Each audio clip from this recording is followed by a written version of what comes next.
The Monaco Grand Prix is the most famous race in Formula One. Yachts crowd the harbour, celebrities fill the balconies, and the cars thread through the public streets that pass within meters of the Monte Carlo casino. A win here still counts as one of the three legs of motorsport's Triple Crown, alongside Le Mans and the Indianapolis 500. The Monaco Grand Prix was first held in 1929 and joined the inaugural Formula One World Championship season in 1950. It returned permanently in 1955, and apart from the cancelled 2020 edition, has remained a fixture ever since. The modern layout has changed, but it still preserves the same tight street circuit character that made the race famous. It is the shortest and slowest circuit in Formula One, with a race lap average of around 164 kilometers an hour and a top speed in the tunnel of roughly 293 kilometers an hour. Drivers complete only 78 laps for about 260 kilometers because anything longer risks breaching the sport's 2-hour limit. Monaco has also developed a reputation as one of the worst racing spectacles in Formula One. The 2003 race produced 0 on-track overtakes, and commonly cited counts put the dry 2017 and 2018 races at just 3 and 4 respectively. Hamilton called the 2018 Monaco Grand Prix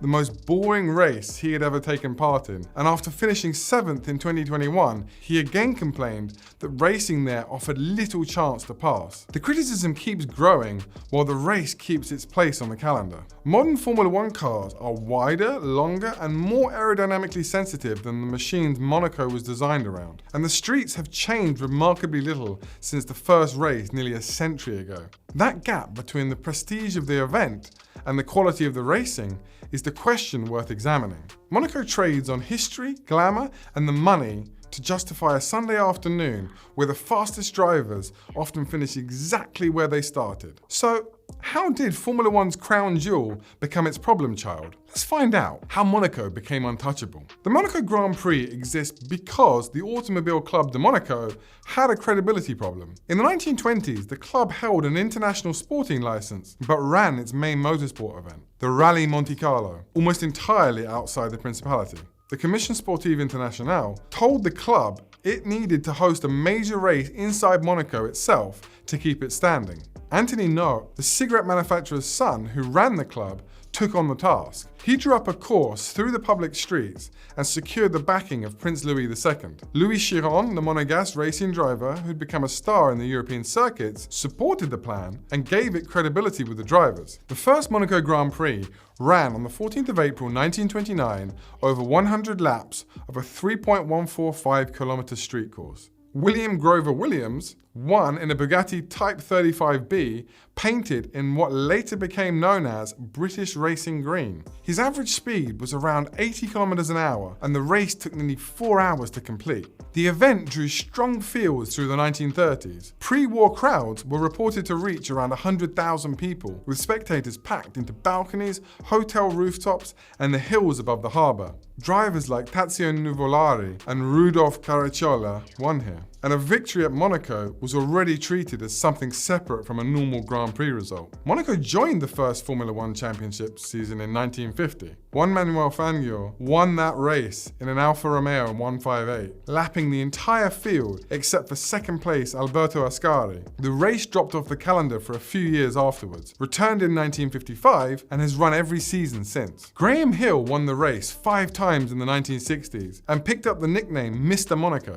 His son Damon came very close, most notably leading in 1996 before retiring, but never actually won Monaco. Ayrton Senna took 6 victories between 1987 and 1993, including 5 in a row, a record that still stands to this day. Drivers from Stirling Moss to Michael Schumacher have described a Monaco win as the defining results of a career. The Triple Crown of motorsport, an unofficial honour combining victories at Monaco, Indianapolis 500, and the 24 Hours of Le Mans, gave the race a second layer of mythology. Graham Hill remains the only driver to have completed all 3. The idea that Monaco belonged in that company alongside Indianapolis and Le Mans cemented its place at the top top of the sport's symbolic hierarchy. That symbolic weight is why Monaco has survived decades of criticism that would have removed a newer venue from the calendar. The race that has been protected by nearly a century of accumulated prestige, royal patronage, and driver reverence. When Formula One's commercial owners look at Monaco, they're not looking at a normal hosting venue. They're looking at the only race where the winner's trophy is handed over by a reigning monarch on a podium overlooking a harbour full of super yachts. Prestige is real, and it's been held for a long time. What is happening on track is a different story. The track F1 outgrew. The current Monaco circuit measures 3.3 kilometers and contains 19 turns. The race runs for 78 laps and covers around 260 kilometers, which is shorter than the 305 kilometers standard used at almost every other Grand Prix. The shorter distance exists because a full-length race at Monaco speeds would push past Formula One's 2-hour time limit. The race lap record averages roughly 164.8 kilometers an hour. The top speed in the tunnel speed trap sits at around 293 kilometers an hour, which is modest by Formula One standards. Drivers reach higher speeds on the straights at Monza, Spa, and even smaller permanent circuits. The streets themselves are the core problem. The track follows public roads that were laid out for cars, buses, and pedestrians moving through a small city. In several sections, the racing surface is barely wide enough for two Formula One cars to run side by side, and the barriers sit close enough to the racing line that mistakes end races within meters. Saint-Devote, the first corner after the start-finish straight, is a tight right-hander that funnels the field from a wide grid into a single-file bottleneck. The climb up Beau Rivage that follows is fast but offers no overtaking opportunity because the road narrows as it rises towards Massenet and Casino Square. The Fairmont hairpin, the slowest corner in Formula One, is taken at around 48 kilometers an hour. The radius is so tight that teams design special steering lock packages for Monaco that they use nowhere else on the calendar. A car following another through the hairpin has no run to the next braking zone because the exit dropped almost immediately into Portier and then into the tunnel. The tunnel is one of the few places drivers can reach high speeds. The light change from daylight to artificial lighting and back happens within a couple of seconds at over 290 kilometers an hour. The exit drops straight into Nouvelle Chicane, which is the only real braking zone on the lap with any chance of producing an overtake. After the chicane comes Tabac, then the piscine section around the swimming pool, then Rascasse and Antonino. These corners run at medium speed through walls placed within a meter or two of the racing line. None of them offer a passing opportunity, and a small error in any one of them ends the lap in the barrier. Runoff areas at Monaco are almost non-existent at a modern permanent circuit like Bahrain or Austin. At Monaco, a driver who runs wide finds Armco. That changes how drivers approach every corner, because the cost of attempting a move and getting it wrong is far higher than at any other venue. Overtaking in Formula One depends on having space to place the car alongside another, a speed difference large enough to complete the move, and a braking zone long enough for the trailing driver to commit. Monaco gives drivers almost none of these conditions. The straights are short, the corners are tight, and the walls remove any margin for an attempt that goes slightly wrong. The cars themselves have made the problem worse. A 2024 Formula One car is around 5.6 meters long and 2 meters wide. The cars Grover Williams and Chiron raced in 1929 were roughly 4 meters long and well under 1.7 meters. The streets have stayed close to their original dimensions, while the cars have grown by more than a meter in length and 30 centimeters in width. Modern cars also heavily rely on clean airflow over the front wings and floors to generate grip. Running within a second or two of another car disturbs that airflow and costs the following driver lap time, particularly through Monaco's medium-speed corners. A driver who's genuinely faster on pure pace can lose enough grip in the traffic to fall back from a car in front rather than close in on it. The result is a circuit where lap times are decided by qualifying. Sunday's race largely confirms the order set on Saturday afternoon. Because the streets that made Monaco famous in 1929 cannot accommodate wheel-to-wheel racing between cars built for the era of ground effect aerodynamics and 1.6-litre hybrid power units. Why Sunday turns into a parade? The numbers behind Monaco's racing problem are easy to find. The 2003 Grand Prix produced 0 on-track overtakes across the full 78 laps. The 2017 race produced 1. The 2018 race produced 4. These figures come from races run in dry conditions with full grids and no major incidents to scramble the order. The qualifying data tells the same story from the other side. Across the last 20 Monaco Grand Prix, 14 were won from pole position and 17 were won from the front row. Looking further back across 70 races counted in the dossier, 60 of them were won from one of the top 3 grid positions. A driver starting 4th or lower at Monaco has, historically, had a very low chance of winning the race. Saturday afternoon decides most of what happens on Sunday. The pole sitter controls the pace from the front, manages the gap to the car behind, and arrives at the finish in the position that they qualified. The cars behind run in the order they qualified, separated by gaps that grow or shrink based on tyre strategy rather than wheel-to-wheel racing. Drivers have been blunt about what this feels like from inside the cockpit. Lewis Hamilton, after finishing 7th at the 2021 Monaco Grand Prix, called it the most boring Grand Prix race he had ever participated in. Max Verstappen has complained on the team radio at Monaco about being stuck behind slower cars for entire stints with no way past, even when his own pace was 7/10 a lap quicker. The frustration runs deeper than individual results. A driver who qualifies 5th and is genuinely the fastest car on Sunday can still finish 5th because there's no realistic way to pass the 4 cars in front. Pace advantage that would produce overtakes at Silverstone or Spa produces nothing at Monaco except a closer gap on the timing screens. The value of pole position at Monaco has distorted driver behaviour in qualifying itself. In 2006, Michael Schumacher set the fastest time in the final qualifying session, and then, on his next flying lap, stopped his Ferrari at Rascasse in a position that brought out yellow flags. The yellows prevented Fernando Alonso and the other drivers still on their qualifying runs from improving their times. Stewie's investigated and concluded that Schumacher had deliberately parked the car to protect his provisional pole and sent him to the back of the grid for the race. A 7-time world champion accepted the risk of being caught cheating because starting first at Monaco was worth that much. The race the next day was also won by Alonso from pole, who had inherited the position once Schumacher was demoted. Chaos can occasionally produce a different kind of Monaco race. In 1996,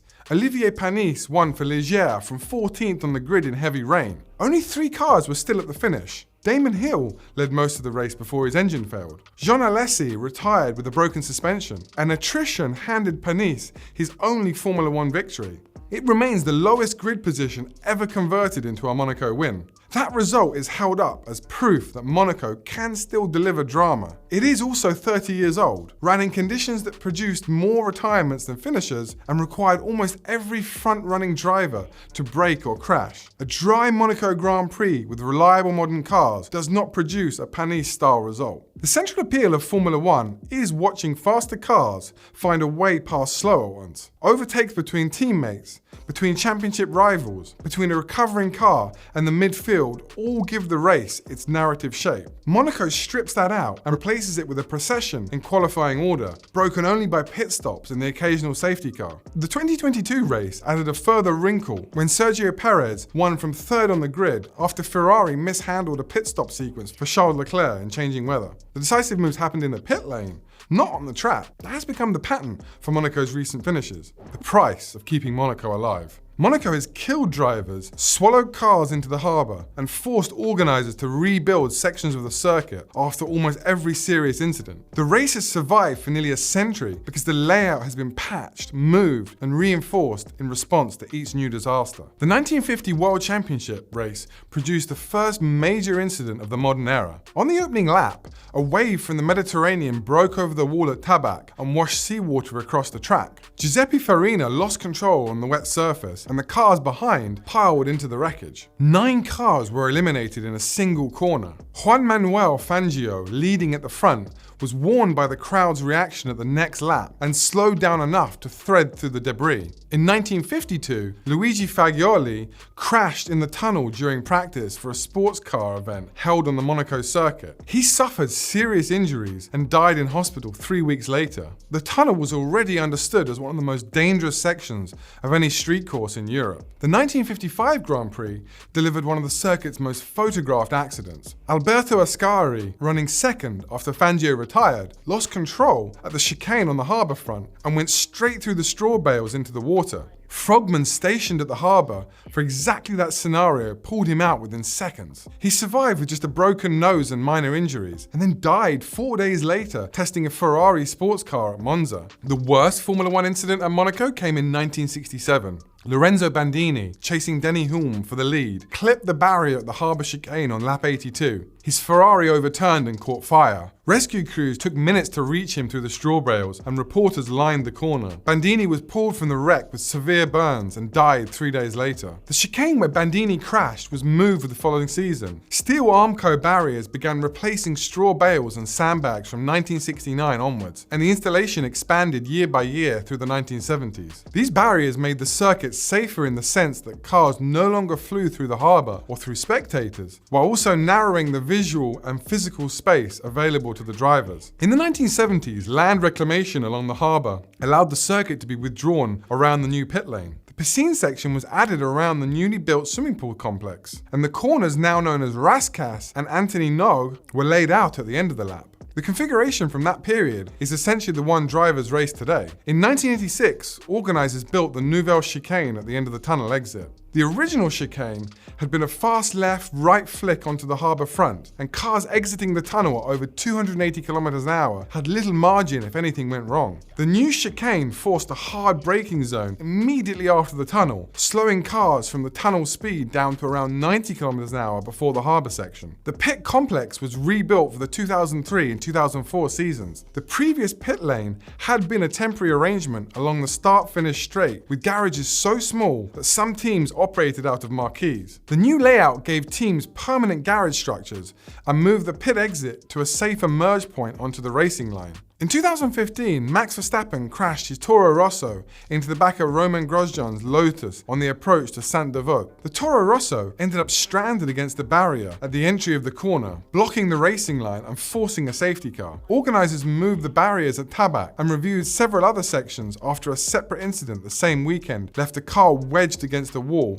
and in a position that complicated recovery. Each adaptation kept the race on the calendar. Monaco is FIA Grade 1, but it is a uniquely constrained historic street circuit whose continued approval depends on extensive temporary safety infrastructure and constant adaptation. A brand new venue with Monaco's lack of runoff would face far more scrutiny without that history. The annual mega project no one sees. Monaco has no permanent racetrack. The streets that carry buses and delivery vans through the Principality for 51 weeks of the year are converted into a Formula One circuit for the remaining week, then dismantled and returned to normal traffic. Construction begins roughly 6 weeks before the race weekend. Around 250 workers handle the conversion, installing about 21 kilometers of guardrails and Armco barriers along the racing line. Roughly 20,000 square meters of catch fencing goes up behind the barriers to stop debris from reaching spectators on balconies and in the grandstands, and around 3,000 tyres are positioned as additional impact protections at the highest risk corners. The build also installs about 800 fire extinguishers along the circuit.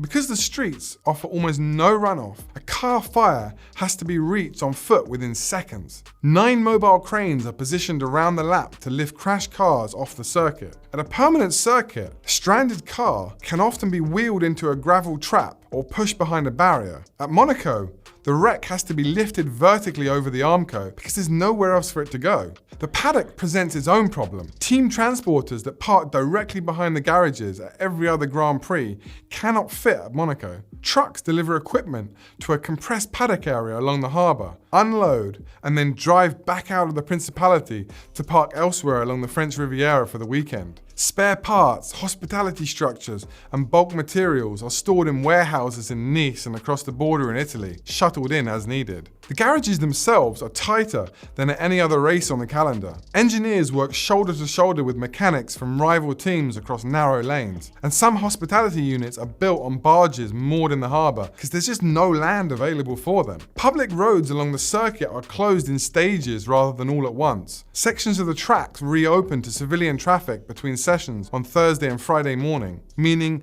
that the same stretch of asphalt that carried a Formula One car at 290 km an hour through the tunnel will carry a scooter or a delivery van a few hours later. Marshals reinstall removable barriers each time a session is about to begin. After the race finishes on Sunday evening, the dismantling crews start working almost immediately. The full teardown takes around 3 weeks. Guardrails come down, catch fencing rolled up, grandstands are disassembled, and the road surface is inspected for damage before normal traffic patterns resume. The numbers behind the build outpaced the racing the build exists to support. A circuit that delivered one on-track overtake in 2017 still requires 21 kilometers of steel barriers, 20,000 square meters of fencing, and a paddock split across 2 countries to put on the show. The engineering effort to stage Monaco each year remains one of the most demanding temporary builds in motorsport. The business deal behind the glamour. Monaco has paid less to host a Formula One race than almost any other venue on the calendar. For decades under Bernie Ecclestone, who's controlled the sport's commercial rights from the late 1970s until 2017, the Automobile Club de Monaco operated on terms that no other promoter could match. In 2008, the ACM reportedly paid no sanctioning fee at all. Other promoters that season were paying Ecclestone's company tens of millions of dollars for the right to stage their Grand Prix. Monaco also collected an estimated $16 million from trackside advertising that year, revenue that almost every other race on the calendar surrendered to Formula One's commercial rights holders under standard contractual terms. The Automobile Club Monaco also controlled its own television feed. At every other Grand Prix, Formula One management produces the world feed and sells it to broadcasters. Monaco was the exception, with the Automobile Club producing its own coverage and retaining rights that everywhere else belonged to the central commercial operation. Ecclestone tolerated the arrangement because Monaco delivered something that the rest of the calendar couldn't. The harbour backdrop, the royal podium, the celebrity attendance gave Formula One its single most marketable weekend of the year. The race appeared in luxury brand advertising, fashion editorials, and tourism campaigns that no other venue could generate. Liberty Media bought Formula One in 2017 and started negotiating the terms. The American owners pushed to standardize promoter agreements and increase the revenue flowing back to the central business. Monaco's exemptions were harder to defend when newer races were paying far more for far less prestige. Monaco's hosting fee under the current contract has been reported in the $15 to $20 million range. The Saudi Arabian Grand Prix and the Qatar Grand Prix are estimated to pay around $50 to $55 million each. The Kingdom of Bahrain pays a reported $45 million.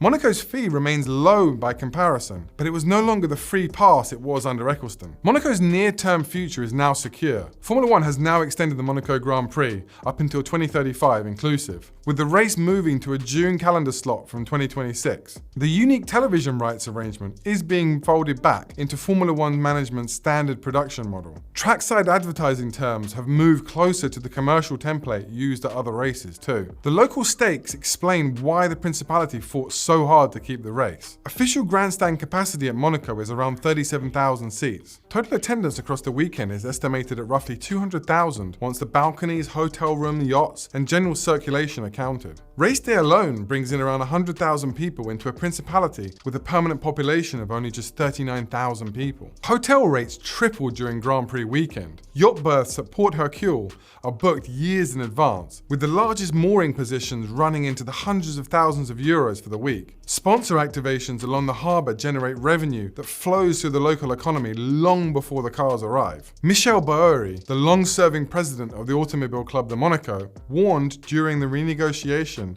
that money would eventually decide the future of the race. He has run the ACM since 1972 and watched the commercial balance tilt away from the Principality as Liberty Media expanded the calendar into wealthier host nations. Prince Albert II has been more direct about the value of keeping the race. He told reporters during the 2022 negotiations that he could not imagine a Formula One season without a Monaco Grand Prix on the calendar. As the Principality treats the race as a part of its identity rather than as a commercial event open for renegotiation on standard terms. Liberty Media wants spectacle, revenue, and a hosting fee that matches what Saudi Arabia and Qatar are willing to pay. Monaco offers a 95-year history, a royal podium, and the only weekend in the year when Formula One sits at the centre of global luxury media coverage. The choice Monaco can no longer avoid.